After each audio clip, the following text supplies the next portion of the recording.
네, 우석진 교수, 김원장 기자 두 분과 함께하겠습니다. 어서 오세요. 네, 안녕하세요. 네. 이창용 한국은행 총재가 또 구설수에 올랐다는 얘기가 있던데 뭐라고 이야기를 했는데 구설수에 오른 겁니까? 이제 서학개미 이야기하다가 지금 이제 외환시장에서 서학개미 외국인 투자를 하면 지난달에만 우리가 순매수가 한 7조 원, 8조 원 됐으니까 왜 그 이제 달러로 투자하려면 우리 이제 서울 외환시장에서 달러 바꿔주세요 이러면서 이제 달러 수요를 높이니까 그런 이야기 이제 하다가 이제 젊은이들이 주식 투자를 너무 많이 왜 이렇게 많이 하나 물어봤더니 쿨하니까요라고 답했다고 전언했어요. 전언하면서 약간 우려스러운 입장을 냈는데 이창용 총재가 젊은이한테 물어봤더니 젊은이가 그렇게 대답을 하더라. 우리는 쿨하니까 이렇게 주식 투자를 하는데 주식 투자라는 게 이제 이렇게 자본시장을 오래 지켜본 분 입장에서는 조금 우려스럽기도 하고 또 이제 외환시장도 좀 우려스럽기도 하고 그래서 이런 말을 했는데 이제 대중들 입장에서는 지금 뭐 약간 말장난할 땐가 지금 그 다음에 뭐 이렇게 조금 와전된 것 같은데요. 근데 네. 지금 이제 자꾸 이렇게 와전되는 일이 있을 때는 조금 억울한 면이 있더라도 말을 좀 줄이는 게 좋을 것 같아요. 이창용 네. 총재의 정통한 우석진 교수의 해석은 어떠십니까? 제가 사실 이창용 교수님하고 조금 얘기해 본 지가 좀 돼가지고 정통하다고 볼 수는 없고 그 주변에 대해서 정통하죠. 그 위 옆에 있는 그 예컨대 통화정책국장인 우리 동기거든요. 예, 그래가지고 뭐 여러 군데 찔러서 이제 물어보고 있는데 네.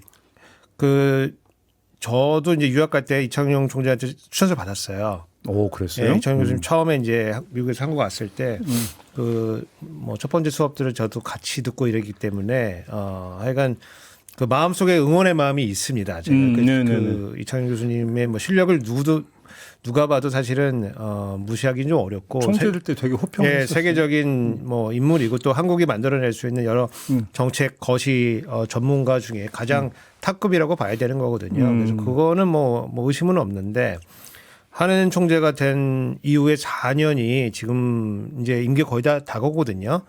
그럼 그게 성공적이었냐라는 거를 기본으로 깔고서 좀 평가를 좀 해봐야 되는데 지금 사실은 서학개미 얘기가 나온 거는 기본적으로 환율 때문에 나온 거거든요. 네. 환율이 지금 막 올라가고 있는데 그 중에 많은 요인 중에 하나가 서학개미다. 이제 이 얘기를 하면서 이게 젊은 친구들이 좀 쿨하게 보이려고 사실은 국내에 하는 게 좋은데 사실은 서학 미국으로 좀 가고 있는 거 아니냐 지금 뭐 그렇게 비판하면서 나온 건데 저는 이거를 프레임 전환이라고 봐요 사실은. 예, 원래는 저는 이제 그 한은의 금리 정책이 지난 4년 동안 실패했다 보거든요. 그러니까 발언의 실수가 아니다 오히려. 저는 프레임 전환이라고 봅니다. 의도적 발언이다. 오. 저는 왜냐면 국민연금 때문에 그렇다 이렇게 한번 몰아갔다가 그것도 조금 잘 안 먹히니까 이제 또 서학개미로 또 몰고 가는 건데 물론 영향이 있겠죠. 수백만 가지 환율에 미치는 수백만 가지 요인 중에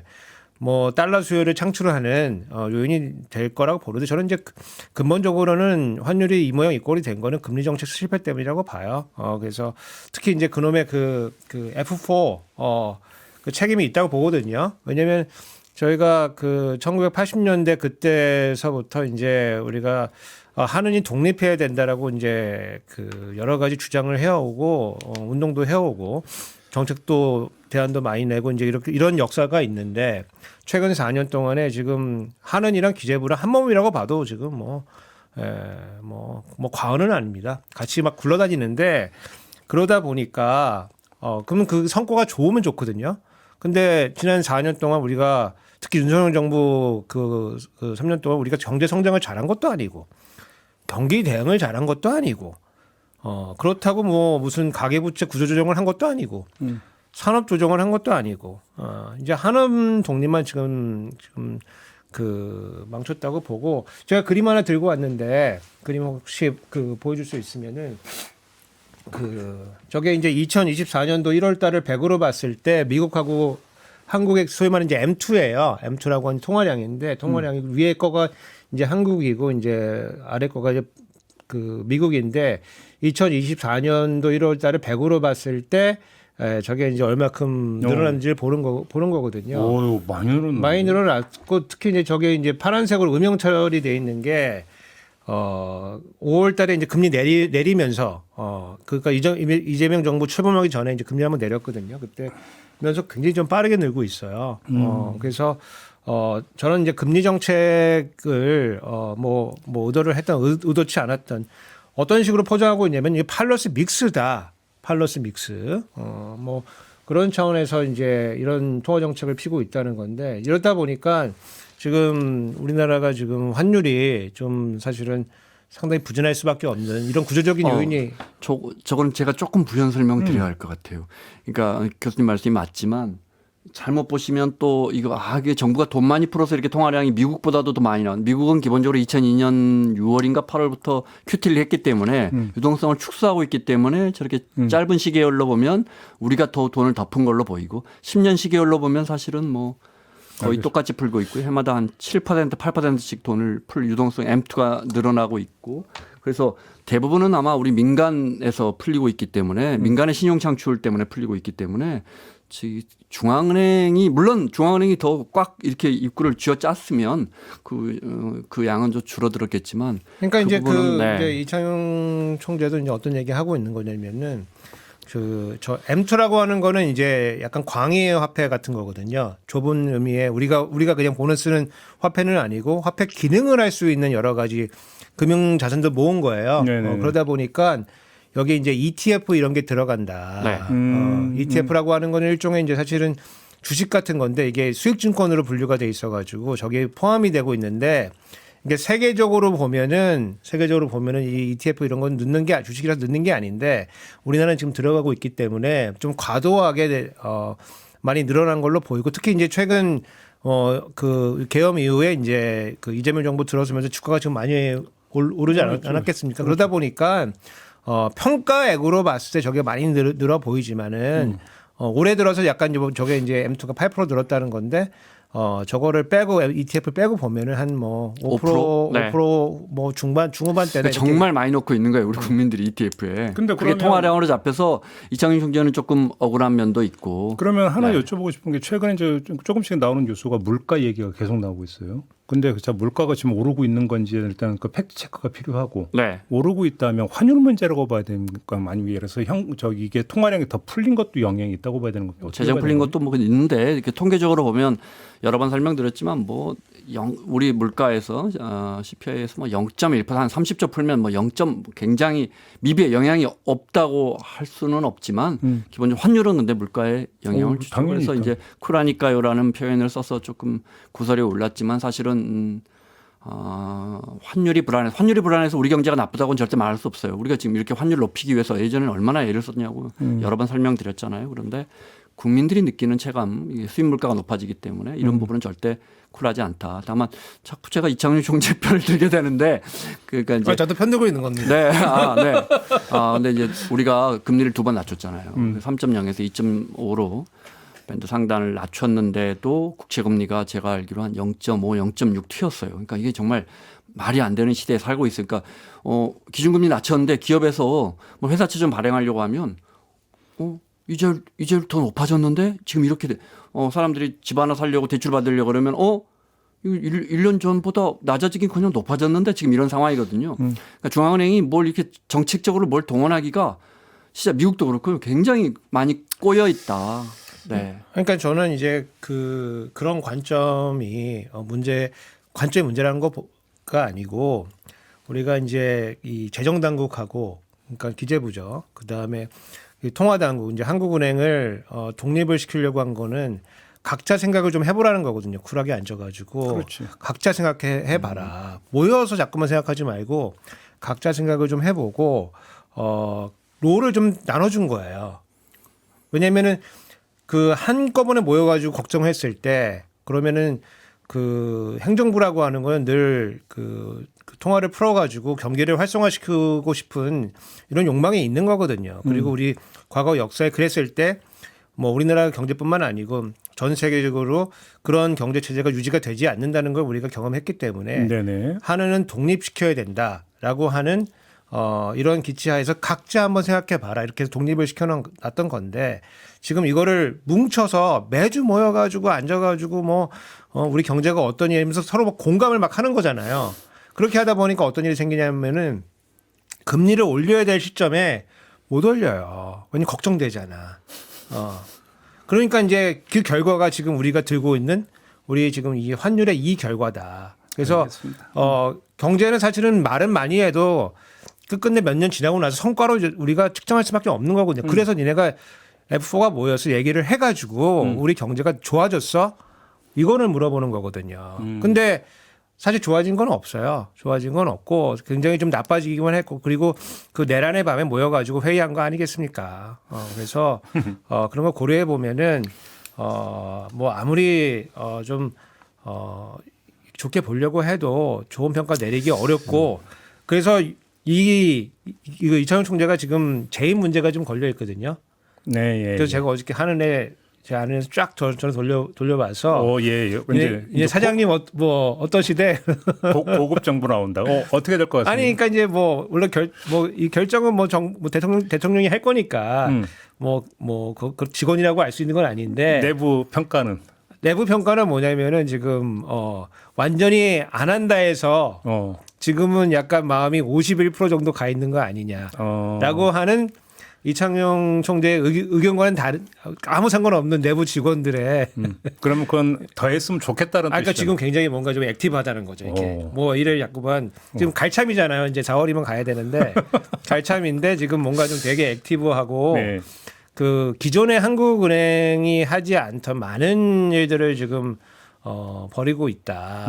그래서 뭐 그걸 좋게 볼 수도 있지만은 그 좋게 보는 거는 기본 업무를 본업을 잘했을 때 이제 그것도 이제 빛이 나는 건데. 근데 본업은 지금 이 모양 이 꼴인데 지금 딴 거 한다니까 좀 좋게 볼 수는 좀 어렵죠. 총재 임기하고 금통위원 임기가 같이 가나요? 보통 어떻게? 그건 다르게 가죠. 다르게 갑니까? 다르게 가죠. 그 연봉 3억짜리 금통위원은 언제 교체된답니까? 그거는 4년 임기 그것도 임기 4년이니까. 네. 왜냐면 우리 교수님이 혹시 이제 가실 수 있나 해서. 아이 제가 뭐 재정학자인데 거기가 어떻게 합니까?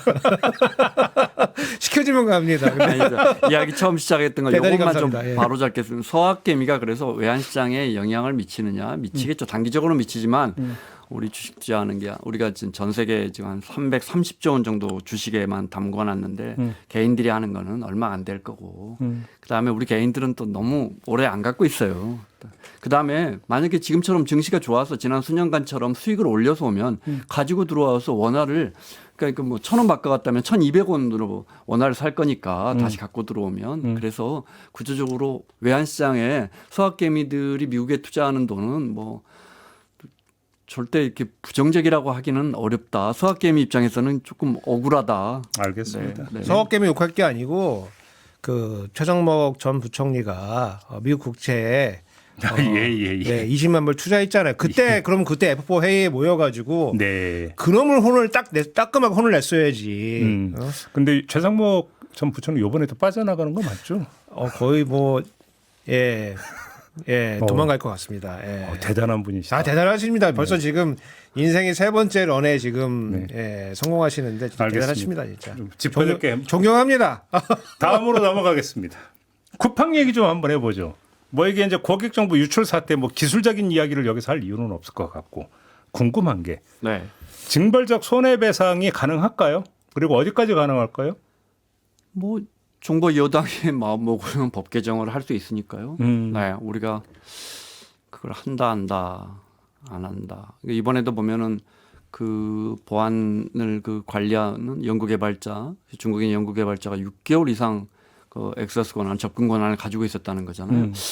이게 우리가 진짜 보안을 잘 모르는 사람 입장에서도 이게 납득이 잘 안 가는데, 네. 그 제가 KBS 그만둘 때 이게 보도 정보 바로 그 노트북 자체를 가져가 버리니까. 그렇죠. 예. 그런데 그런 보도 정보를 다른 데서 뭐 VPN 이런 거 절대 그 깔지도 못하거든요. KBS는 과거에 사장한테도 깔아주지를 않았어요. 보도 정보를 편집권 침해한다 그래가지고. 근데 그게 이제 예를 들어서 이제 정보 보고하고 뭐 이런 거 얘기하는 거군요. 그렇습니다. 예. 그런데 그걸 6개월 동안 그럼 왜 이렇게 우리 기업들은 보안을 이렇게 그렇게 사고 안 하고 앞에 KT나 SKT 호되게 당하는 걸 보면서 또 이렇게 좀 허투르게 다루나 보면 처벌이 약하다고 할 수밖에 없고 반대로 그러면 이런 지표도 한번 봐보세요. 미국은 팔로알토 같은 어마어마한 보안 기업들이 시가총액이 190조인가 그래요. 우리는 안랩이 제일 큰데 1,000조, 2,000조 이 정도거든요. 2,000억? 우린 예. 1,000조? 아니 1,000억, 1,000억, 예. 2,000억. 그렇지. 그러니까 우리는 1,000분의 1 정도 보안.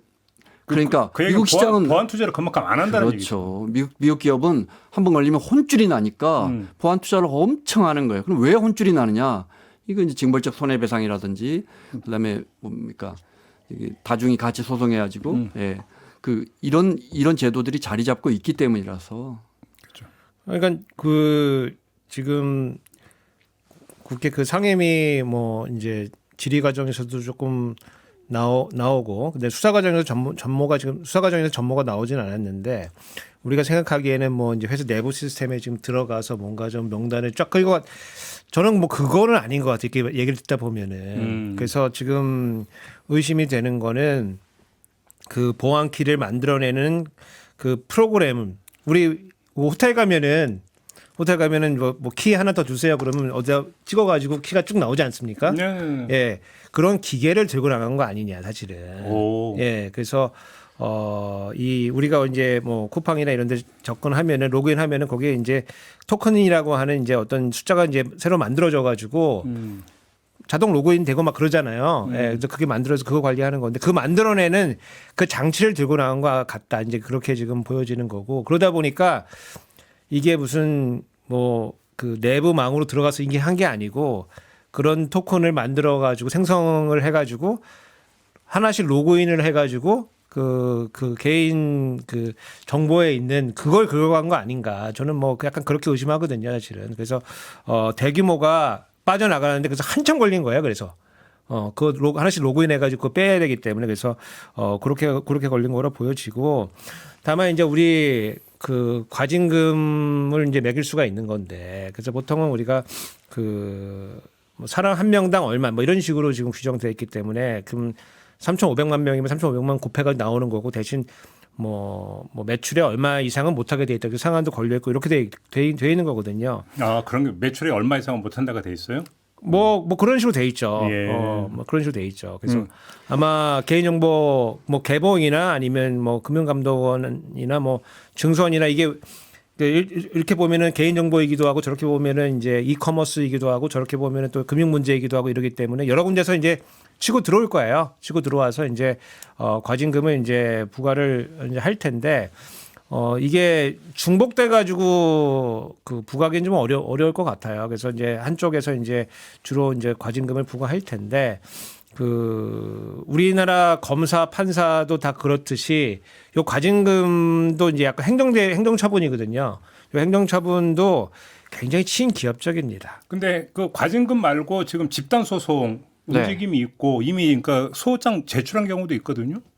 집단 소송도 사실은 이제 그동안 여러 번 다 승소했는데 워낙 소액이라서 1인당 10만 원. 예, 받아들여지는 게 액수가 작고 결국은 이제 징벌적 손해배상이 되느냐 안 되느냐인데 그 전에 김범석 회장이 이제 국감에서도 문제가 됐고 한국 대표가 이거 내가 한국에서 일어난 일이니까 내가 책임지겠다 했는데 김범석 회장이 그냥 사과 진솔하게 하면 돼요. 잠깐만요. 근데 예.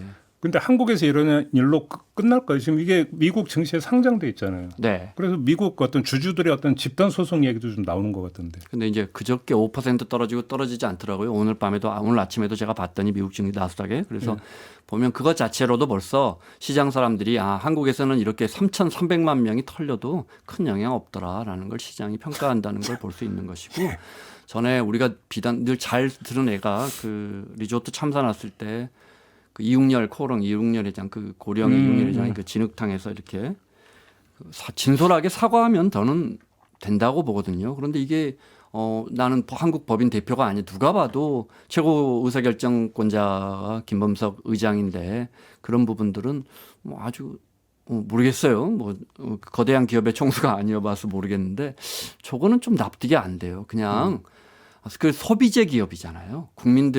우리 국민들 대부분이 그리고 이제 진짜 3,300만 명이 피해를 봤기 때문에 그냥 진솔하게 국민들께 이렇게 했는데 진심으로 사과드립니다. 전에 쿠팡 물류센터 사고 나서 소방관까지 죽었을 때도 사과 안 했거든요. 제 기억이 맞다면. 그냥 이거는 지금 저희가 지금 제도를 이야기하고 있고 정책을 이야기하고 있는데 그거랑 다른 거예요. 그냥 진솔하게 사과하면 돼요. 그러면 뭐 제가 볼 때는 진솔하게 사과하고 배상하면 돼요. 네. 배상까지. 그건 이제 해야죠. 정책과 법과 규정이 또 입법부와 행정부가 할 일이고 제가 말씀드리는 건 소비자의 한 명으로서 납득이 안 가는 거예요. 이런 일이 생기면 아니 이게 뭐 한 200만 명 털린 것도 큰 사건인데 지금 KT가 1,100만 명, SKT가 2,000 몇만 명 뭐 경쟁하듯이 하다 이제 3,300만 명이 털렸는데 그럼 당연히 제가 한국 대표 법인 대표는 아니더라도 제가 창업자로서 또 대주주로서 이런 정말 국민 여러분께 죄송합니다. 이렇게 황급히 한국에 들어와서 미국적이에요. 미국 시민이라고요. 그렇지만 한국에 비행기 타고 이렇게 서둘러 들어와서 국민 여러분께 너무 죄송합니다. 이렇게 말하는 게 저는 그게 더 좋은 마케팅이라고 생각해요. 알겠습니다. 네. 아니 그러니까 그 대표님은 한국 안 들어오죠. 예, 한국 들어오면은 혹시 그 출입금지 걸릴 수도 있으니까 안 들어옵니다. 그리고 한국 그 들어올 사람 같았으면은 사업 구조를 이런 식으로 짜놓지도 않죠, 사실은. 그래서 저는 그분 안 들어올 거라고 보고, 예, 그리고 미안한다는 얘기는 할 수 있을지 모르겠어요. 쏘리. 야, 쏘리 미안하다, 야. 대신 야, 우리 요번에는 그러면은 검찰하고 판사들 좀 영입하자. 뭐 그렇게 할 것 같아요. 왜냐면 지금 이 쿠팡 선수들이 지금 그 선수라고 이제 불러댔거든요. 쿠팡 선수들이 지금 이 여러 가지 문제를 그 대응하는 그 방식을 보면은 그런데 이제 물류 관련해 가지고 지금 물류 창고에서 여러 노동 문제들이 생겼잖아요. 그러면은 이 선수들이 대응하는 방식이 그 문제를 풀어가는 게 아니에요. 고용부 노동 출신들은 이제 그 대관으로 영입을 하는 겁니다. 네. 그렇게 영입하고 그리고 최근에 공정위한테 이제 쿠팡 고유의 그 상품 PB 상품 그 노출 문제 있었는데 그러니까 예, 과징금 맞고서 공정위 출신 영입하는 거거든요. 그리고 최근에 이제 여러 가지 이제 금융 문제 있을 거니까 금감원 출신들 영입하고 뭐 이렇게 문제를 그냥 해결하는 거거든요. 문제를 그 자체를 해결하기보다는 이 문제를 다루는 사람들 영입해가지고 무마하려고 하는 거고 이거 시간 지나면 우리 다 까먹습니다. 이거 지금 사실은 굉장히 심각한 문제인데 우리 시청자분 생각해 보시면은 소비 정보가 의료 정보 빼고는 가장 중요한 정보입니다, 사실은. 이게 우리입니다. 쿠팡에서 뭐 주문하고 뭐 사고 이게 우리 가구고 우리고. 아니 집 주소에다 뭐 현관 비밀번호까지 다 노출이 돼 버렸는데. 택배하시는 분들이 이제 공용 현관 비밀번호를 알고 계시잖아요. 이제 그게 노출됐는데. 그것도 그거지만 우리가 뭘 샀는지. 예컨대 JB가 지난주에 참고로 저는 쿠팡 회원이 아닙니다.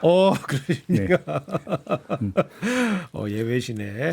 근데 그 집안에서는 뭐 있을 것 같은데요. 그래서 네. 하여간 그 구매 자료가 사실은 우리 인생입니다, 사실은. 그거를 그렇죠. 이 사람이 뭐 샀는지 그러니까 구매 내역이 쫙 나오면 그럼요. 이 사람이 어떻게 살아가는지 다 나오는 거잖아요. 그럼요. 그러면 이제 뭐 검색했는지 네. 예를 들어서 제가 이제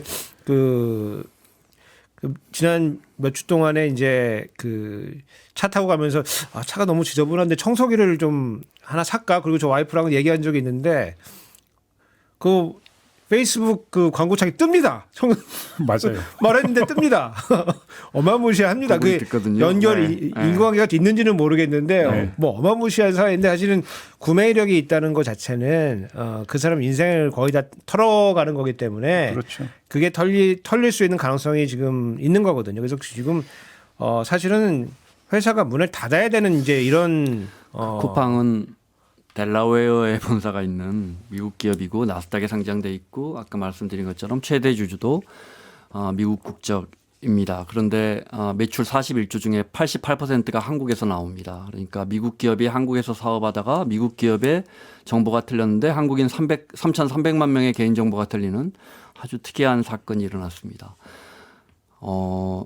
저는 기업 활동 잘하다가 무슨 일 터지면 저 같은 기자들이 막 특달같이 달려들어서 비판하는 거 굉장히 싫어하는데 이 부분은 이야기해야겠습니다. 혁신기업인가 한번 우리 청취자분들이 생각해 보십시오. 낮에 평균 11시간 반 일하고요. 낮 근로자들이 야간 근로자들이 9시간 40분 일합니다. 그렇게 해서 새벽 배송이 오죠. 소비자는 굉장히 편리해졌습니다. 쿠팡 때문에. 이게 혁신 기업인가? 그 플랫폼 업체 중소기업 중앙회에서 조사했더니 입점 업체들이 51일 만에 결제했던 34%가 응답을 했는데 네이버는 이렇게 응답한 사람이 4%입니다. 입점 업체 관계자들이. 무신사는 0%입니다. 그러니까 빨리 결제할 수 있다는 겁니다. 무신사가 또 합니다. 이런 게 어디가 혁신입니까? 그렇게 해가지고는 결제를 늦춰가지고 영업이익률 1.4%로 흑자 전환했습니다. 이게 혁신입니까? 그래가지고 입점업체 사람들 돈 없으니까 돈 빌려주는 사업까지 합니다. 최고 이율이 18.9%입니다. 우리 법정 이자율이 20%인데 이 혁신입니까? 이 기업이 어디가 혁신입니까? 나스닥에 상장했으니까 혁신입니까? 한국에서 사업하고 최대 주주가 의장이 미국인이니까 혁신입니까? 저는 이게 별로 알겠습니다. 이게 납득이 안 되더라고요. 어제 KBS인가요? 제가 뉴스 보니까는 이제 소비자들이 불안하니까 엄청 전화를 할 거 아니에요. 네. 콜센터에서 콜센터에 대응하는 법을 매뉴얼 내놨더라고요. 물론 아직 결정된 게 없으니까 뭐 이것저것 대답하지 마라 이런 매뉴얼이 내려갔더라고요. 그러면 소비자들은 얼마나 화를 내겠어요. 그럼 콜센터 분들 얼마나 힘들겠어요. 그 콜센터 분들도 최저임금 받더라고요.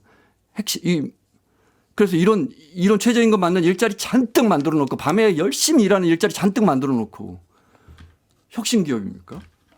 우리 알겠습니다. 기업들은 전부 해외 나가가지고 전부 첨단 기업들하고 싸웁니다. 자동차 만들고 배터리 만들고 HBM 만들고 정말 첨단으로 해갖고 우리 기업들 싸운다고요. 저는 쿠팡이 왜 그러니까 그래서 제가 또 물어본 게 그거잖아요. 징벌적 손배가 가능한 방법을 찾아야 되는 거 아니냐. 예? 그냥 좋게 해서는 지금 안 된다라는 거잖아요. 얘기가 그렇게 연결되는 거 아닙니까? 사실.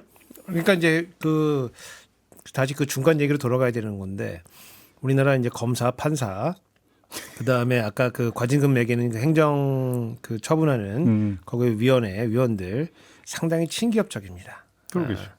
그래서 혹시라도 이 기업 활동 위축시킬까봐 사실은 그 기업 활동 그 위축시키라고 사실은 그거 처벌하고 하는 건데 사실은 예. 그거 걱정해가지고 사실은 손방망이 처벌이 될 가능성이 높아요 사실은. 그래서 그리고 이제 지금 뭐 대통령이 뭐 강하게 뭐 말씀해 주시는 건 굉장히 고마운 얘기인데 이게 또 소급적인 문제가 있기 때문에 그러겠죠. 예. 지금 쿠팡은 빠져나간다. 빠져나간다 지금. 알겠습니다.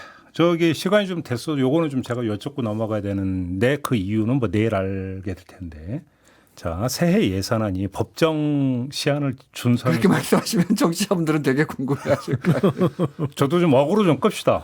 네, 뭐 남들 다 하는데, 그죠?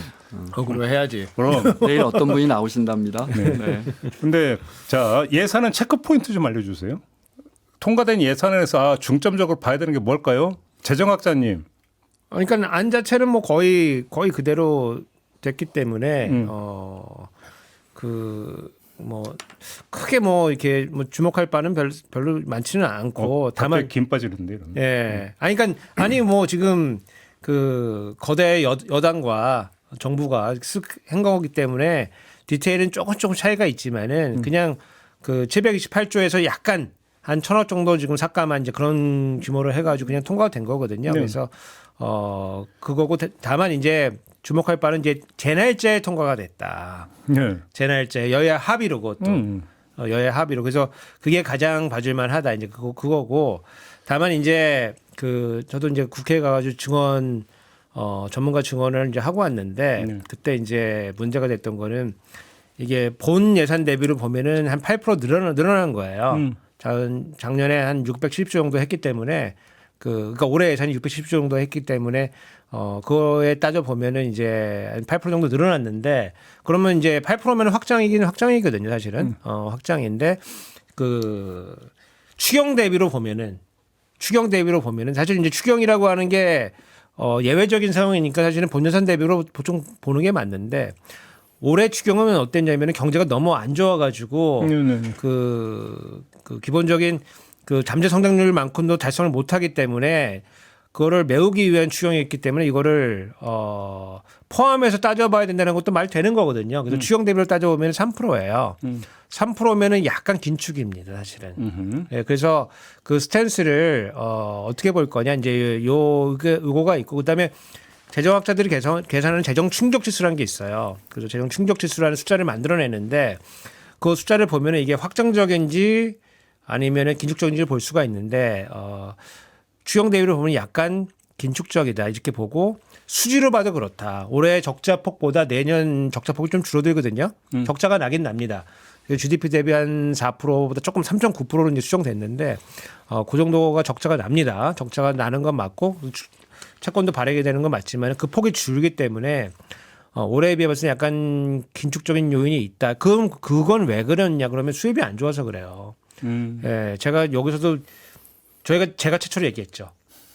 세수 펑크 난다. 그랬죠. 예. 맞아요. 세수 펑크 난다. 인정. 아무도 그 얘기 안 할 때 제가 올해 세수 펑크 난다. 예, 그 얘기 했죠. 그 얘기 했는데,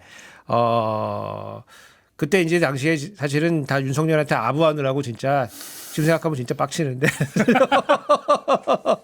예, 저만 이제 오른말하고 다녔는데, 네. 여하튼. 작년 말씀하시는 거죠. 작년 세수 폭. 2023년도부터. 그렇죠. 네. 올해는 우리가 세수가 예, 좋아서. 네. 내년에는 세수가 남습니다. 네. 네. 내년에는 세수가 남습니다. 남아요? 남습니다. 그러니까 세수 추계한 것보다 남을 수 있다. 세수가- 지역들이 돈을 더 벌 것이다. 그러니까 더 들어올 거다 이 얘기잖아요. 네, 정부가 네, 쓴 돈보다 벌어들인 남을 돈이 많을 겁니다. 것이다. 그게 네. 아니고요. 왜요? 왜 남아요? 왜냐면 일단 이 세제시 정신 못 차렸다.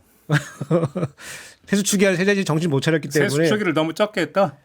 요번에 또 너무 적게 갖고 온 거예요. 적게 갖고 온 겁니다. 왜냐면은 원래 어떻게 하게 돼 있냐면은 11월 달에 재추계를 한번 하게 돼 있어요. 왜냐면은 예산을 낼 때는 7월, 8월 달에 해가지고 냈기 때문에 1년치가 잘 반영이 되지 않기 때문에 11월 때 재추계하게 돼 있는데 제가 한번 해보니까 돈이 좀 남습니다. 그래서 원래 수정안을 좀 제출했었어야 되는 건데 그걸 안 해서 남습니다. 법인세율 올라간 것도 좀 약간 영향이 있습니까? 법인세 포함해가지고 사실은 추계를 한 건데 지금 올해 하반기부터 지금 법인 실적이 엄청 좋아요. 특히 반도체. 사실은 그냥 네. 정확하게 말하면 그냥 반도체가 너무너무 잘 팔립니다. 잘 팔려요. 그래서 현대자동차도 지금 괜찮고 그러기 때문에 지금 영업이익이 좋아요. 좋은데 이제 영업이익 늘어난 것만큼 세수가 안 들어오는 구조가 문제인데 왜 그러냐면 이제 그 윤석열 뭐 최상목 뭐 추경호 여기가 다 감세를 너무 많이 해놔가지고 그만큼 네네. 돈이 안 들어오거든요. 하지만 내년은 좀 남아요. 그럼 좀 더 쓰지 그랬어요 그러면. 그러니까 조금 더 확정적으로 더 그 얘기 드리는 거예요. 그러니까. 조금 더 확정적으로 갔었어야 되는 건데 네. 지금 세수가 너무 안 들어온다고 세제실에서 그러고 다니기 때문에 너무 앓는 소리 했다 이거죠. 그러니까. 예. 이거 왜냐면 이게 기재부 문제인데 세제실 특히 문제인데 이게 이 보수 정부 들어오면은 갑자기 돈 많이 들어온다 그랬다가 그리고 펑펑 쓰고 그리고 진보 정부 들어오면은 세수 우리 안 들어와 그래서 돈 못 쓰게 하고 진보 정부에서 그러니까 복지런데 막 돈 많이 쓸까봐 일부러 그런 거 아니에요 혹시? 저는 뭐 의도가 있다고 보죠. 그래요? 그 재정학자께서 말씀하시니까 반박하기가 너무 어려운데 네. 그래도 이제 GDP 대비해서 소수입니다. 예, 3.9% 적자면 큰 겁니다. 그래서 8% 우리 내년에 2% 성장하는데 예산안이 8% 늘었으니까 분명히 돈을 많이 쓰는 겁니다. 쓸 곳이 있다면 늘려야지요. 네. 다른 선진국도 계속 늘리고 있고요. 하지만 그것을 어느 부분에 잘 쓰느냐가 그렇죠. 훨씬 더 중요한 걸 겁니다. 어디에 쓰느냐가 중요하죠. 우리가 아주 가난했을 때 먹고 살 게 없을 때는 뭐 도로 깔고 포철 만들고 뭐 외적의 침입이 이럴 때는 뭐 우리 국방비 뭐 전투기 사고 탱크 만들고 지금 우리가 선진국이 돼서 우리가 뭐 해야 선진국 다 어떤 비중을 늘립니까? 그러니까 뒤처진 사람들 돌봄 예산 이런 거 빠르게 늘어나고 있고 내년에도 6.5% 늘어납니다. 그런데 사실은 지난 정부 때도 그 지난 정부 때도 다 그 정도 늘어났었습니다. 그러니까 제가 드리고 싶은 말씀은 돌봄 복지 예산 사람들을 돌봐야 되고 이걸 예산을 확대하겠습니다. 이거는 누구나 할 수 있는 겁니다. 그 돈 내는 국민들이나 기업들이 힘든 거지. 문제는 그것을 잘 쓰느냐. 우리 지금 기초수급자가 계속 늘어서 180만 명이 넘습니다. 2인 가구로 따지면 한 150만 원씩 매달 들어갈 겁니다. 복지 더 확대해야 합니다. 진짜 우리 사회에서 안 보이는 대로. 그런데 돌봄 종사자들한테 여쭤보면 그 기관에 있는 분들한테 여쭤보면 정말 엉터리 수급자들도 많은 편법으로. 그러니까 정부가 돈을 쓸 때 이런 사람들 잘 추려내면서 정말 어려운 사람들한테 지원을 해주는 게 유능한 정부지. 우리가 복지는 확충해야죠. 더 써야 합니다. 그런데 복지 예산을 더 늘렸습니다. 더 돈을 많이 쓰겠습니다. 이게 절대 유능한 정부가 아닙니다. 돈을 쓸 때 정말 정확하게 돈이 필요한 국민들에게 써야지. 알겠습니다. 근데 이제 정부는 더 그렇게는 드리고 싶은 말씀은 있지만은 한 말씀만 더 하세요. 아니 그러니까 그게 핀포인트 해가지고 잘 쓸 때 써야 된다. 근데 출연에는 비용이 더 든다 이런 논리를 펴는 거 아니에요? 그러니까 이제 그게 이제 좋은 말씀인데 그게 뭐 불가능한 얘기입니다 사실은. 그래서 그 타겟해가지고 줘야 된다 그런 말씀들을 이제 우리가 이제 많이 하는데 그거 하자는 분들이 보통은 돈 쓰지 말자고 하는 분은 거의 같은 얘기라고 저는 보고 있어요 사실은요. 그래서 정부가 누수는 불가피하다. 네. 불가피하고 누수를 감소하고서라도 우리가 할 거냐. 그 결정을 하는 거지. 누수가 0이어야 되니까 그거 맞추려고 하면은 지출을 할 수가 없습니다. 그러면. 뭐 0은 어렵겠지만 저는 그 누수 세는 세금에 대해서 정말 정책을 정말 잘 조절하는 게 정부의 능력이라고 네, 생각합니다. 알겠습니다. 아까 뭐 경제 충격 지수요? 재정 충격 지수. 하여간 경제학은 뭐 이렇게 용어가 많은지 내일 몰라요. 물어보시려고. 그러니까 못 물어볼 것 같아요. 어려워서 마무리해야 될 것 같습니다. 두 분 수고하셨어요. 수고하셨습니다. 감사합니다. 네, 저도 물러가겠습니다. 고맙습니다.